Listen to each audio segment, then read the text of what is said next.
Mutual फंडमध्ये investment केल्यावरती प्रत्येक वर्षाला पैसे बनतात का? तर असं नाहीये. जर कोणी 2000 साली इन्व्हेस्टमेंट केली असती तर त्यावेळेला सेन्सेक्सने 14% निगेटिव्ह रिटर्न्स दिले होते. 2001 साली 16% निगेटिव्ह रिटर्न्स होते. पण 2002 साली फक्त 3% पॉझिटिव्ह रिटर्न्स आलेले. म्हणजे ह्या 3 वर्षामध्ये ॲव्हरेज रिटर्न्स काहीच चांगले नव्हते. पण 2003 साल आलं, एका वर्षामध्ये मार्केटने 72% रिटर्न्स दिले. 2004 आलं, 11% रिटर्न्स दिले. 2005 आणि 6 साली 36% आणि 40% रिटर्न्स आले. 2007 साली 55% रिटर्न्स आले. सगळ्यांना कॉन्फिडन्स परत वाढला, नाही मार्केटमध्येच इन्व्हेस्टमेंट केलं पाहिजे. परत 2008 सारखं वर्ष आलं की ज्या वेळेला मार्केटमध्ये ऑलमोस्ट 52%चा फॉल आला आणि 2009 साली परत 76% अपसाईड आली. मित्रांनो, मार्केट आणि इक्विटी म्युच्युअल फंड हे रोलर कोस्टर प्रमाणेच असणार आहे.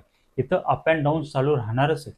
पण तुम्ही 8 वर्ष, 10 वर्ष, 15 वर्षाच्या अनुषंगाने जर इन्व्हेस्टमेंट केली ना, तर तुमचे ॲव्हरेज रिटर्न्स हे डेफिनेटली चांगले राहू शकतात.